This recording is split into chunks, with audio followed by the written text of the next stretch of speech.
Halo semuanya, selamat datang di channel Putar Balik Film.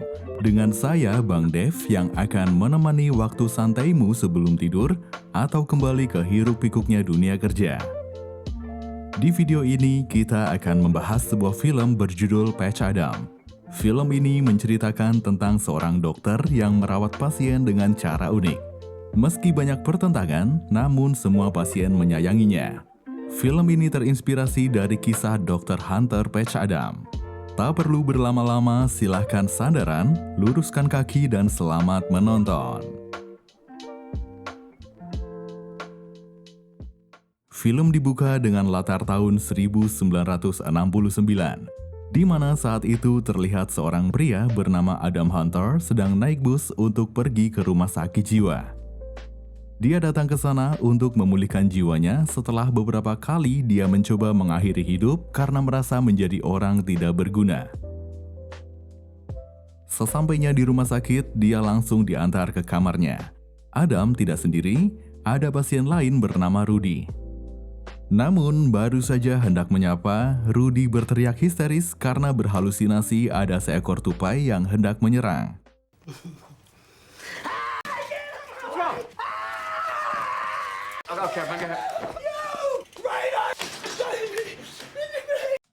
Karena takut, Adam pun segera meminta bantuan. Akan tetapi, melihat bagaimana petugas menangani Rudy justru membuat Adam merasa miris. Selanjutnya, Adam melakukan sesi konsultasi dengan seorang psikiater. Selama dia menyampaikan keresahannya, psikiater tersebut terkesan tidak mendengarkan dan tidak mempedulikannya. Menatap Adam saja pun tidak. Hal itu membuat Adam semakin merasa miris. Lalu, suatu hari, dia bertemu dengan pasien lain bernama Arthur, yang merupakan seorang ilmuwan kaya raya. Arthur dianggap gila karena hasil pemikirannya belum bisa diterima oleh akal sehat. Saat pertama kali melihat Adam, Arthur awalnya menyepelekannya. Tapi, ketika Adam menambal gelas Arthur yang bocor, Arthur langsung menyadari sesuatu.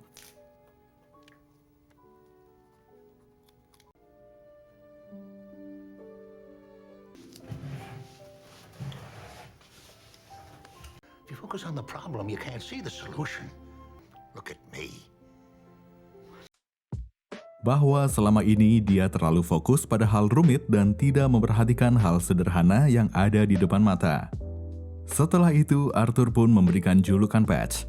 Dia yakin Adam bisa menambal berbagai masalah yang dihadapi orang-orang di sekitarnya.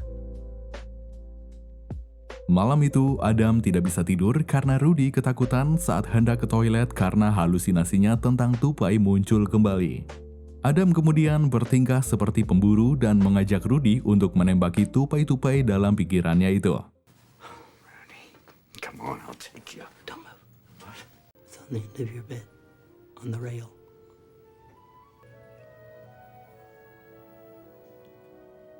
No, we're going across the sprinkler! Let them go! Get down! Bahagia karena bisa mengalahkan tupai yang dia takuti, Rudy pun sudah berani pergi ke toilet. Karena kejadian tersebut, Adam sadar bahwa dirinya ternyata berguna. Esok paginya, Adam akhirnya memutuskan untuk keluar dari rumah sakit jiwa. Dia bertekad akan menjadi dokter yang jauh lebih baik dibandingkan dengan dokter-dokter yang ada di dalam rumah sakit jiwa tersebut. Mulai saat itu, Adam mengubah namanya menjadi Patch Adam.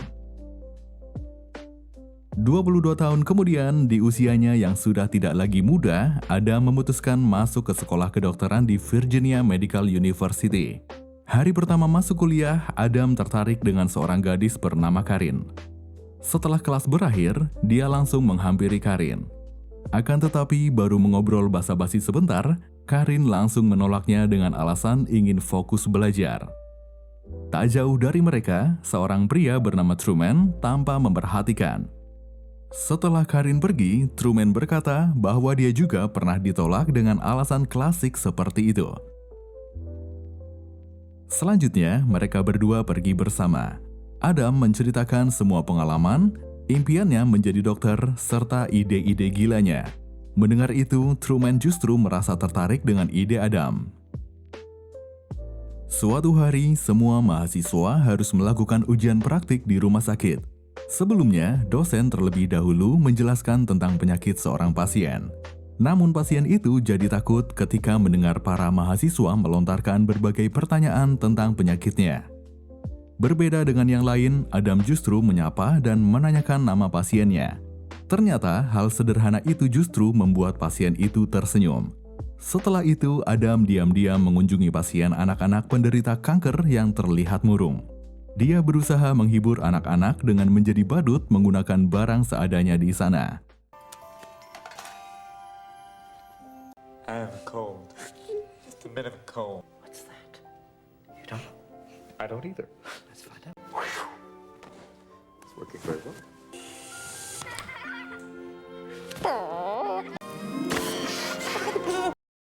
Melihat tingkah laku lucu Adam, semua anak-anak pun tertawa ceria melupakan sejenak rasa sakit yang mereka alami. Adam keluar dari ruangan dengan rasa puas bisa menghibur anak-anak. Tapi sayangnya dia ketahuan sehingga besoknya dia harus menghadap ke Dekan Walcott. Adam mendapat teguran karena hanya mahasiswa tahun ketiga saja yang dibolehkan kontak langsung dengan pasien. Adam tidak setuju dengan hal tersebut. Namun Dekan Walcott dengan tegas memintanya mematuhi aturan yang berlaku. Beberapa hari kemudian, Adam mendapatkan tugas kelompok yang mana dia satu kelompok dengan Truman dan Karin. Ketika Karin mencoba serius belajar, Adam terus mengajaknya mengobrol tentang sistem kampus yang menurutnya tidak sesuai. Karin pun lama-lama kesal dengan Adam dan pergi dari sana. Adam yang merasa bersalah kemudian mencoba membujuk Karin untuk kembali. Akan tetapi Karin sudah terlanjur kesal. Dia berkata, bagaimana bisa menjadi dokter jika saat belajar justru sibuk mengobrol hal lain yang tidak penting. Hari demi hari terus berlalu, Adam setiap hari selalu ke rumah sakit untuk menghibur anak-anak. Dia bahkan mengabaikan peringatan dari Dekan Walcott. Meski begitu, Adam telah membuat anak-anak di rumah sakit menjadi bahagia. Tak hanya anak-anak yang merasa senang, para orang tua bahkan perawat pun senang dengan kehadiran Adam. Tak terasa, 1 semester sudah selesai. Nilai mahasiswa juga sudah diumumkan. Tapi Karin tampaknya tidak puas dengan hasilnya. Karin semakin merasa berkecil hati ketika melihat nilai Adam yang hampir semuanya sempurna. Siapa sangka, orang yang dia kira tidak pernah serius belajar itu ternyata sangat pintar. Sejak saat itu, Karin mulai terbuka dengan Adam. Malam itu, Adam mengajak Truman dan Karin menghibur seorang pasien di rumah sakit. Mereka berpura-pura menjadi hewan, sedangkan pasien itu akan menjadi pemburunya. Hanya dengan hal sederhana seperti itu, pasien terlihat sangat bahagia.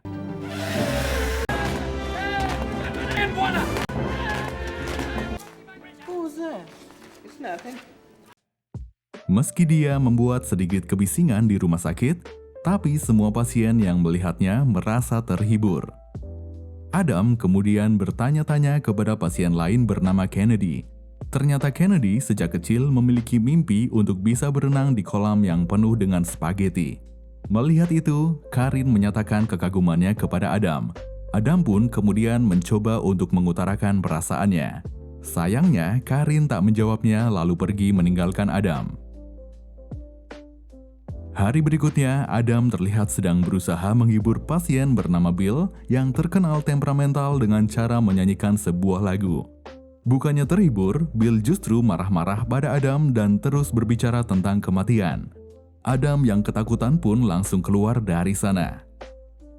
Dia lanjut mencoba menghibur pasien lainnya. Kali ini percobaannya berhasil, pasien dan juga orang tua pasien juga merasa terhibur.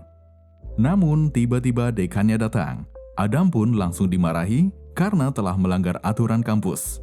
Dekannya berkata bahwa pasien tidak membutuhkan hiburan tapi butuh dokter. Tak menyerah begitu saja, Adam meminta izin untuk setidaknya bisa mengunjungi para pasien di jam jenguk sebagai pengunjung. Tapi dia tetap tidak diizinkan dengan alasan Adam harus belajar karena ada yang melaporkan padanya bahwa selama ini Adam curang dalam ujian. Saat itu juga Adam pergi menemui orang yang dia curigai, yaitu teman satu kamarnya. Dugaannya benar, teman sekamarnya melaporkan hal itu karena merasa tidak terima Adam mendapat nilai lebih bagus dari dia yang rajin belajar, pernah mendapat penghargaan, dan juga seorang cucu dari dokter terkenal. Menurutnya, Adam tidak memiliki pemikiran akademis. Adam sangat tidak menyangka teman sekamarnya berpikir seperti itu. Tidak ingin berurusan lebih lanjut, Adam memutuskan kembali ke rumah sakit tanpa peduli dia baru saja dimarahi. Dia mendatangi Bill, si pasien temperamental itu, dengan berpakaian seperti malaikat sambil membacakan puisi tentang kematian. Siapa sangka hal itu berhasil membuat Bill terhibur. Adam menjadi satu-satunya dokter yang berhasil mengajak Bill berbicara. And if we bury your ass up, we have a place to park my bike.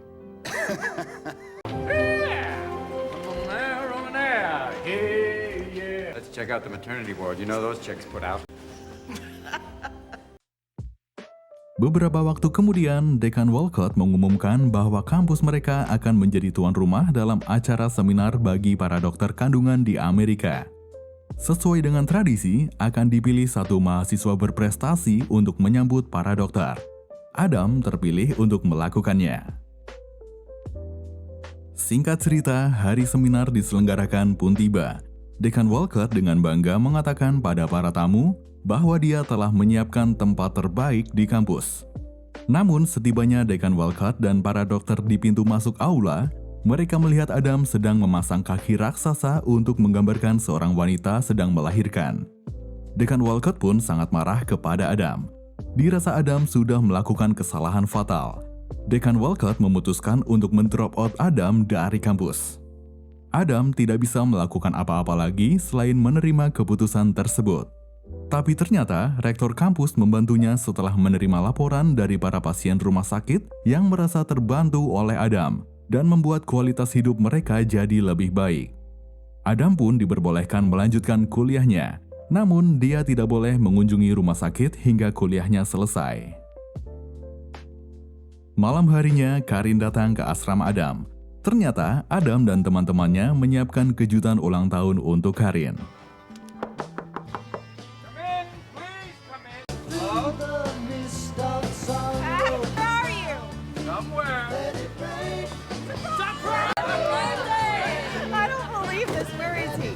Saat itu, Adam membacakan sebuah puisi romantis, tapi dia tidak menyelesaikan membacanya.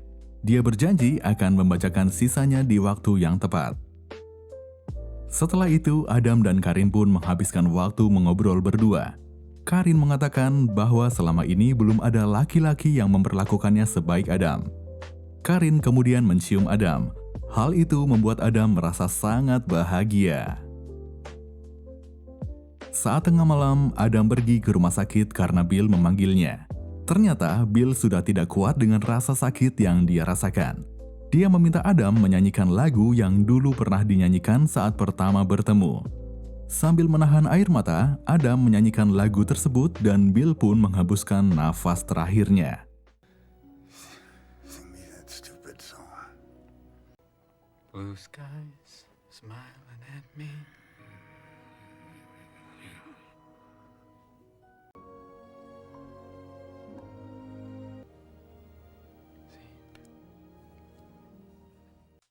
Setelah itu, dia mengajak Truman bertemu untuk mengobrol dan meredakan rasa sedihnya.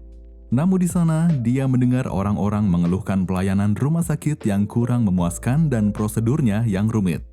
Adam kemudian terfikirkan ide gila. Dia lalu pergi begitu saja dari sana. Dia menemui Karin untuk memberitahukan bahwa dia ingin mendirikan rumah sakit yang prosedurnya tidak rumit dan ramah untuk semua kalangan. 2 tahun kemudian, Adam mengajak Karin ke daerah perbukitan. Dia berkata dengan percaya diri bahwa suatu saat di tempat itu akan dibangun rumah sakit impiannya. Setelah itu, dia membawa Karin ke pondok kecil di mana Truman sudah menunggu mereka. Pondok tersebut merupakan pemberian Arthur, teman ilmuwannya saat dulu di rumah sakit jiwa. Rencananya, Adam akan menggunakan pondok kecil itu sebagai klinik yang tidak memiliki prosedur rumit, penuh hiburan, dan yang paling penting gratis untuk semua orang. Dibantu oleh mantan pasiennya dulu di rumah sakit jiwa, Adam merenovasi pondok tersebut.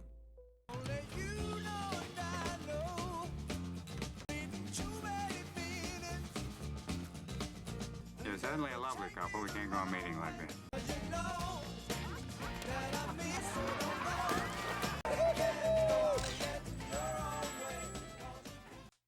Suatu malam, Karin menyampaikan isi hatinya yang selama ini dia tahan. Dia tidak bisa menyangka lagi bahwa dia benar-benar jatuh cinta kepada Adam. Dia bersedia menemani Adam sampai kapanpun. Jika nanti maut memisahkan, Karin ingin menjadi kupu-kupu yang menemani ketika Adam mengalami masa sulit. Adam sangat terharu mendengar pernyataan Karin. Suasana haru itu pun diakhiri dengan pelukan hangat. Paginya, Karin mendapati Adam sudah duduk di depan tempat tidurnya. Adam membacakan sisa puisi yang dulu belum selesai. Namun, belum selesai puisi itu dibaca, Truman masuk melaporkan persediaan di klinik sudah habis. Tanpa menunggu lama, Adam pun langsung pergi bersama Truman untuk mencari semua kebutuhan klinik. Hingga malam tiba, Adam dan Truman belum juga terlihat kembali. Karin yang berada di klinik mendapat telepon dari pasien bernama Larry yang meminta bantuan untuk datang ke rumahnya. Sebelumnya, Larry sudah pernah berobat di klinik, jadi Karin tak merasa curiga. Tidak ada masalah serius, Larry hanya ingin ada seseorang yang mendengarkannya. Karin pun pergi ke sana dan disambut baik oleh Larry yang sebenarnya gelagatnya sedikit mencurigakan. Pagi harinya, Adam diminta untuk menghadap ke rektor. Di sanalah dia mendapatkan kabar tak mengenakan bahwa Karin ditemukan meninggal dunia ditembak oleh pria bernama Larry dan setelahnya Larry bunuh diri. Adam lemas seketika, dia tak bisa berkata apa-apa lagi. Di hari pemakaman Karin, Adam hanya berani melihat dari kejauhan. Ketika semua orang pergi, barulah dia mendekati peristirahatan terakhir Karin. Dia bacakan penggalan puisi terakhir yang belum sempat dia bacakan. I love you without knowing how, or when, or from where. So I love you because I know no other way than this. I'm sorry. Selanjutnya, Adam pergi ke klinik untuk mengemasi barang-barangnya. Dia berniat untuk berhenti mengurus klinik karena perasaan bersalah atas meninggalnya Karin. Truman mencoba membujuknya, namun keputusan Adam sudah bulat. Tak hanya berhenti mengurus klinik, Adam juga berhenti kuliah. Teman sekamarnya mencegah Adam berhenti kuliah. Temannya meminta maaf atas kesalahannya selama ini dan mengakui bahwa yang dilakukan Adam untuk pasien adalah hal yang benar. Kemudian dia meminta bantuan Adam untuk menangani pasiennya yang tidak mau makan. Sayangnya, Adam tak memperdulikannya dan pergi begitu saja. Adam lalu pergi ke bukit dekat kliniknya. Setelah kepergian Karin, dia merasa hidupnya sia-sia. Dia pun memutuskan untuk mengakhiri hidup dengan melompat dari sana. Tapi sebelum melompat, dia melihat seekor kupu-kupu datang menghampirinya. Adam pun jadi teringat dengan Karin yang pernah berkata bahwa jika maut memisahkan mereka, dia akan menjadi kupu-kupu yang selalu menemani Adam di masa sulit. Adam pun mengurungkan niatnya untuk mengakhiri hidup. Selanjutnya, dia pun pergi ke rumah sakit untuk membantu pasien bernama Kennedy mewujudkan mimpi berenang di kolam spaghetti. Saat hal itu terjadi, wajah bahagia Kennedy tidak bisa disembunyikan. Ditemani oleh Adam, dia bermain-main di dalam kolam tersebut.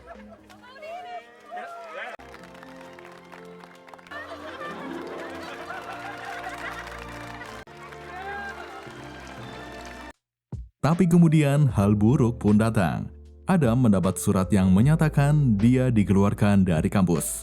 Tidak terima dengan keputusan tersebut, Adam kemudian pergi menemui Dekan Walcott. Tapi Dekan Walcott menghiraukannya. Dia berkata semua sudah tertulis di dalam surat. Alasan utama pengeluaran Adam dari kampus yaitu karena Adam mendirikan klinik tanpa izin yang membuat banyak pihak termasuk pasien merasa tidak nyaman. Mendengar alasan tersebut tentu saja Adam tidak terima. Dia pun mengajukan banding ke Dewan Dokter. Beberapa hari kemudian akhirnya sidang banding dilakukan untuk menentukan nasib Adam. Adam ditanya alasan dia mendirikan kliniknya. Dengan percaya diri, dia menjawab bahwa metode kedokteran di kampusnya dalam menangani pasien tidak manusiawi. Mereka hanya menekankan pada penyakit pasien, bukan pasiennya sendiri. Para pasien di kliniknya juga menjadi dokter bagi pasien lain karena saling menguatkan satu sama lain. Begitulah fungsi dokter seharusnya menurut Adam. Kematian tidak akan bisa dihindari, itu adalah hal yang pasti. Maka dari itu, yang semestinya dilakukan oleh dokter yaitu meningkatkan kualitas hidup pasien, bukan hanya berusaha menunda kematian. Adam juga berkata, dia tidak takut dikeluarkan dari kampus dan tidak bisa memakai jas putih. Sampai kapanpun, dia akan tetap menjadi dokter untuk semua pasien yang membutuhkannya. Saat itu, semua dewan dokter terdiam. Mereka kemudian meminta waktu sejenak untuk berdiskusi membuat keputusan. Ketika dewan dokter hendak keluar ruangan, tiba-tiba segerombol pasien dari rumah sakit datang untuk memberi dukungan. Adam merasa senang dan tak menyangka mereka semua datang untuknya. Tak lama kemudian, dewan dokter masuk ke ruangan. Akhirnya mereka memutuskan bahwa klinik Adam tidak melanggar hukum dan bisa terus dilanjutkan. Mereka berterima kasih karena Adam sudah membantu banyak orang dengan caranya sendiri. Metode Adam pun dipuji. Sebelum sidang ditutup, dewan dokter berkata bahwa Dekan Walcott harus belajar lagi tentang ilmu kedokteran kepada Adam. Semua orang berdiri dan memberikan tepuk tangan. Adam masih tak menyangka ternyata selama ini banyak orang yang mendukung caranya menolong pasien. Beberapa bulan kemudian, akhirnya Adam menyelesaikan studinya sebagai dokter. Hari itu, dia telah resmi menyandang status seorang dokter dan siap melayani lebih banyak pasien dimanapun. Selama 12 tahun setelah kelulusan, Adam membuka praktek kedokteran keluarga dan telah melayani lebih dari 15.000 orang secara gratis dan dengan prosedur yang sangat mudah. Setelah itu, dia membeli lahan 43 hektar di Virginia untuk membangun rumah sakit. Sudah lebih dari 1.000 dokter menawarkan diri untuk bergabung dengannya.